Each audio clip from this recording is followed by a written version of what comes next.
Salut à tous, j'espère que vous allez bien, que vous passez de très belles lectures. Je suis pour ma part, comme d'habitude bien évidemment, très heureuse de vous retrouver aujourd'hui sur la chaîne Booktube pour une nouvelle vidéo. Et aujourd'hui, comme vous l'aurez sûrement vu au titre, ça fait un petit moment que je vous ai pas fait ce genre de vidéo, ça va être un update BD manga puisque j'ai lu 3 bandes dessinées et 3 mangas. C'est chouette et j'ai 6 livres à vous présenter, c'est assez équitable. On va commencer sans plus tarder avec les bandes dessinées parce que d'une, il faut bien commencer par quelque chose, l'un ou l'autre, et surtout parce que je pense que les mangas ça intéresse peut-être moins de personnes, donc je vais garder ça pour la fin de la vidéo et on commence sans plus tarder pour éviter que cette vidéo ne soit trop longue avec la première bande dessinée dont je voudrais vous parler, une redécouverte qui m'a fait chaud au cœur, qui m'a mis le sourire aux lèvres, qui m'a fait super plaisir.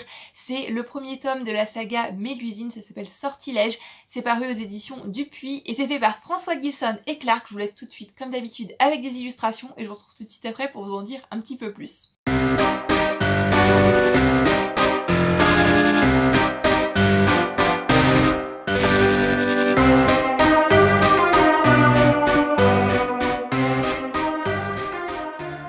Comme je le disais, cette bande dessinée c'est une redécouverte puisque ce premier tome, surtout un sortilège, j'ai déjà dû le lire une dizaine, une quinzaine de fois tout simplement parce que il était, d'ailleurs il doit toujours être chez ma grand-mère et donc petite j'ai beaucoup lu cette bande dessinée, j'adorais l'univers, j'adorais Mélusine et je ne sais pas pourquoi, j'ai jamais continué la saga mais je relisais ce premier tome et je suis retombée dessus la dernière fois à la bibliothèque. Je me suis dit que ça me ferait super plaisir de me replonger dedans et de continuer ensuite la saga. En plus ça rentre dans le Pumpkin Autumn Challenge, l'automne arrive, le froid, c'est le genre de BD feel good, cocooning qui est parfaite pour la saison sous un plaid, ça fait toujours super plaisir.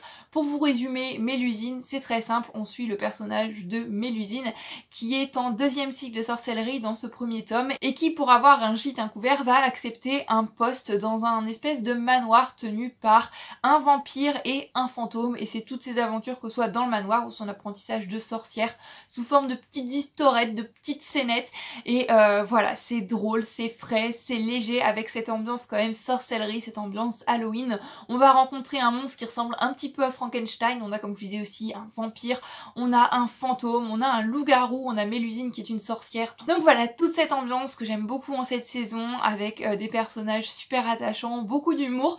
Je ne me souvenais plus que c'était des petites scénettes, en fait je crois que c'était une histoire qui suivait, mais apparemment j'ai cru lire que plus on avance dans les tomes, plus l'histoire va se condenser, plus il va y avoir un fil conducteur en fait et j'ai juste hâte de poursuivre enfin la saga après toutes ces années, mais retrouver ce premier tome c'était juste génial, ça m'a fait sourire, c'est un bon moment assuré. Mélusine, je ne peux que vous recommander cette bande dessinée, c'est juste génial. On continue avec la deuxième bande dessinée, cette fois-ci c'est plus un roman graphique, il s'agit de Paulina, c'est de Bastian Vives et c'est paru aux éditions KSTR, maison d'édition que je ne connaissais absolument pas, j'avais jamais rien lu de Bastian Vives, mais j'avais entendu beaucoup de bons avis de Paulina.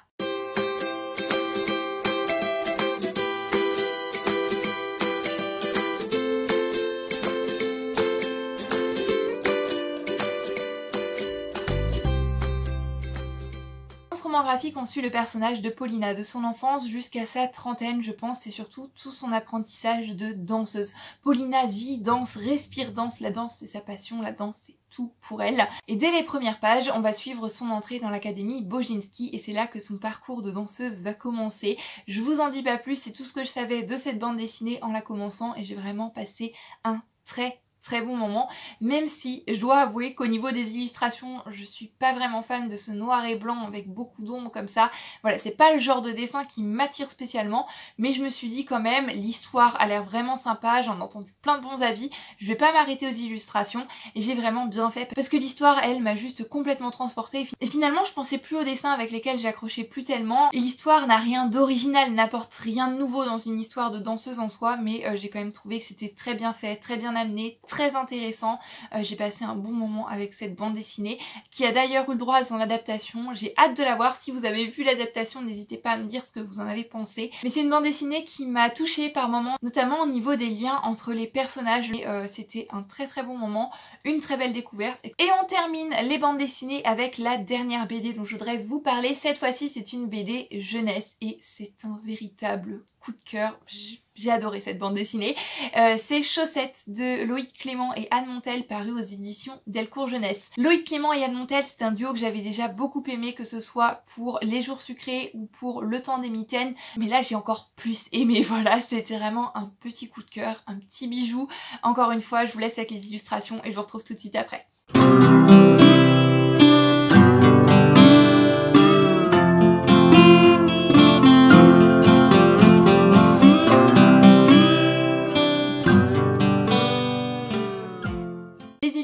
Déjà m'ont fait complètement fondre, c'est le genre d'illustration que j'aime beaucoup, tout en douceur, pastel, et ça agrémente tellement bien le texte.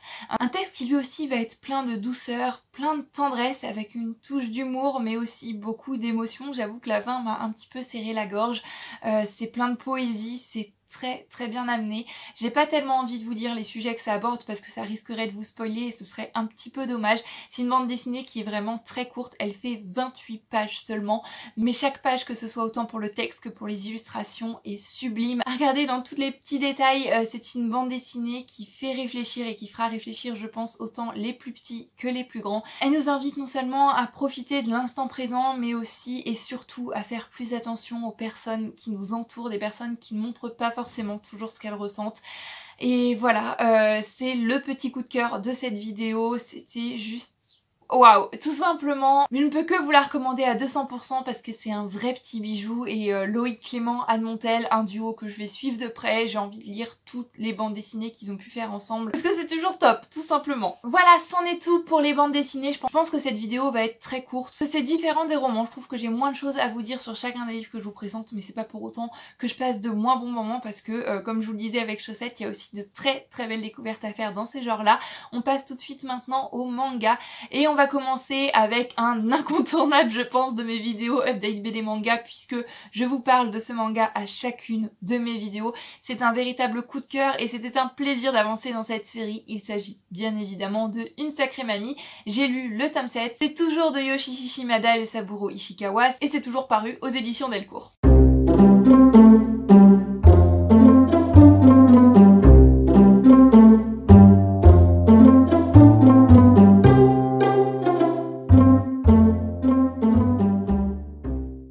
Dessinée qui va s'inspirer de l'enfance de l'auteur Yoshiki Shimada, qui apparemment est un acteur comique assez connu au Japon. On va y suivre le personnage de Akihiro Tokunaga dans le Japon des années 50.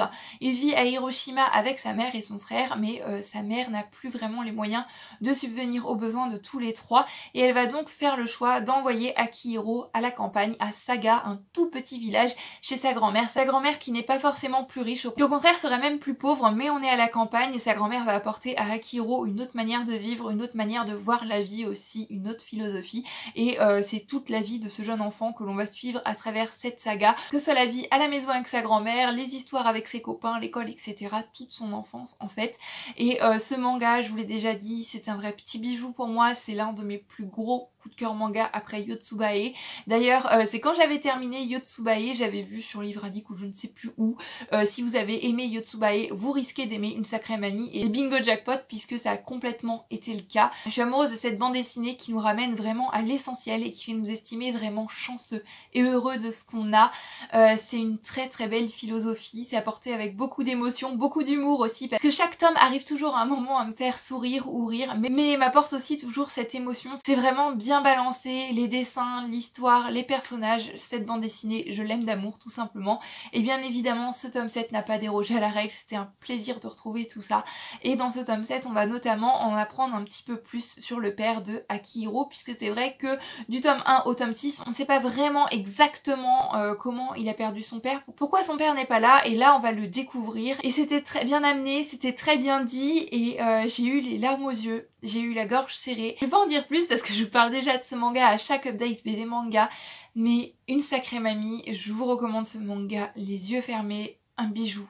Une pépite, il vaut vraiment le coup d'être découvert. Je trouve vraiment qu'on n'en parle pas assez. On passe maintenant à un manga complètement différent puisqu'on va passer à du shoujo, puisque j'ai lu le tome 3 de Daytime Shooting Stars de Mika Yamamori et c'est paru aux éditions Kana.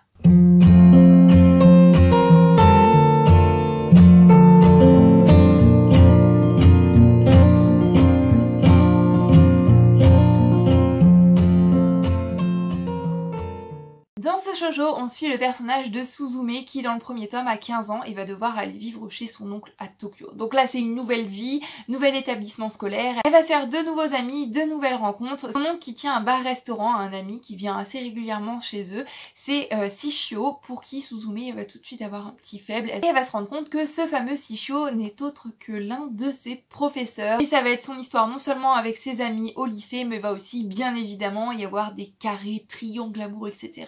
Je vous en dis pas plus, j'avais bien aimé les 2 premiers tomes que j'avais trouvé assez sympas et ça faisait un petit moment que j'avais lu ces 2 premiers tomes donc j'avais un petit peu peur de me lancer dans ce tome 3, je me disais oh là là c'est sûr j'ai tout oublié, je vais rien comprendre, mais finalement ça a été et j'ai passé un très bon moment avec ce 3e tome, ça m'a fait plaisir de retrouver les personnages, de retrouver l'ambiance de ce manga, c'est un shoujo sympa, j'ai hâte de voir où nous amène la suite et ce que j'ai beaucoup aimé avec ce 2e tome c'est que l'auteur n'a pas choisi la solution de facilité, n'a pas choisi la chose qui aurait été la plus prévisible, il a su me surprendre. Suite au prochain numéro, je vais continuer la saga avec plaisir, on verra bien où ça mène. Il y a 13 tomes il me semble, donc c'est une saga qui est quand même assez longue. Voilà, il peut se passer encore plein de choses sur tous les tomes suivants et j'ai hâte de le découvrir. Et on termine cette update BD manga avec le dernier manga que j'ai lu dont je voudrais vous parler aujourd'hui, un manga dont j'avais beaucoup entendu parler, notamment ma tante qui me l'a beaucoup recommandé, qui a complètement fondu pour ce manga, qui m'a dit c'est juste génialissime. Et il s'agit de la saga Minuscule, c'est de Takuto Kashiki et c'est paru aux éditions Komiku.